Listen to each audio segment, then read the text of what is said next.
narrowing down what I learned this week, it was a busy week. It was no easy task.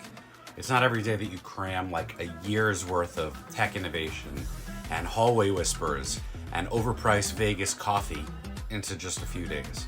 But if I had to sum up the biggest lesson of the week, what I learned week 2, 2025, it's this.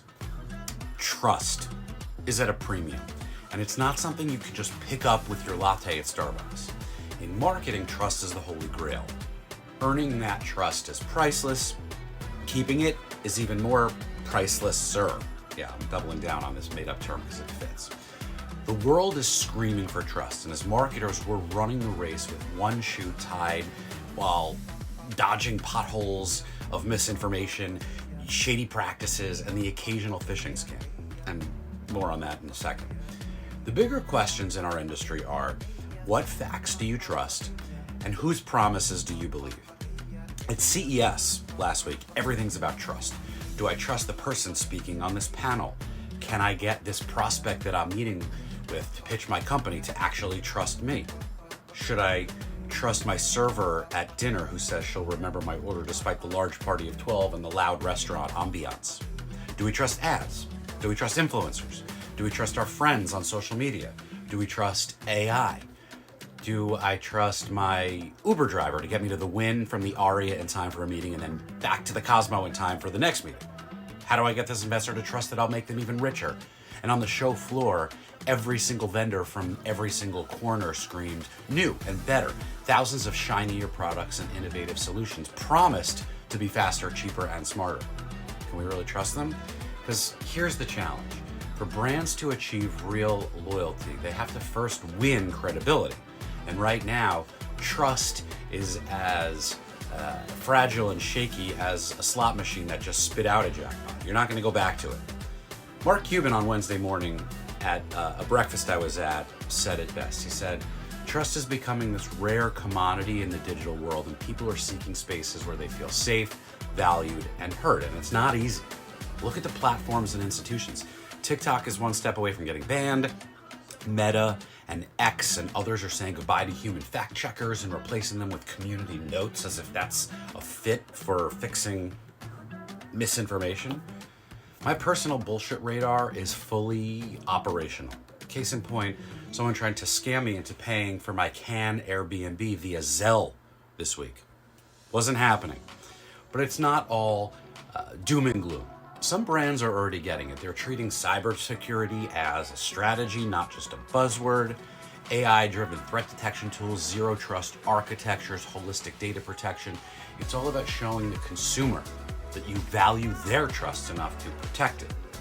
But AI is challenging that. As fun, as exciting, as innovative as it is, it's making trust easier to win for brands using it responsibly. But it's also flooding the internet with more content, more fake shit than ever before. Deepfakes, misinformation, and scams, they are proliferating faster than we can keep up with. So where's the cavalry in all this? The least trustworthy institution of all is big government, and they're actually the ones trying to make some efforts. The US is playing catch up, admittedly, with like the TikTok ban, for example, and they're regulating social media for teens here and there. But the EU is actually miles ahead. They have an AI Act that they've already put in place, proving that responsible regulation doesn't kill innovation, it makes it sustainable. But back here in the US, the latest bipartisan House Task Force report on AI highlighted risks like bias, job displacement, discrimination. But critics say it's too heavy on talk and light on action. Meanwhile, tech innovation is sprinting ahead, but regulation is crawling, and the trust is just trying to keep up. That's the gap. The trust gap is going to be in that innovation to regulation ratio.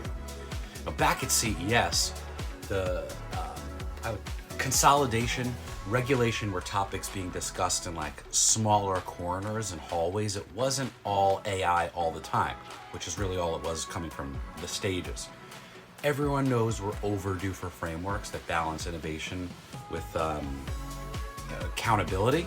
Without them, we're just stacking Jenga blocks on a shaky foundation. So the big takeaway for me this week, trust is the currency of the future.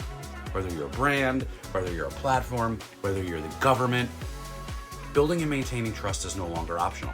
It's got to be number one priority for survival. But it's not just trust, it's truth.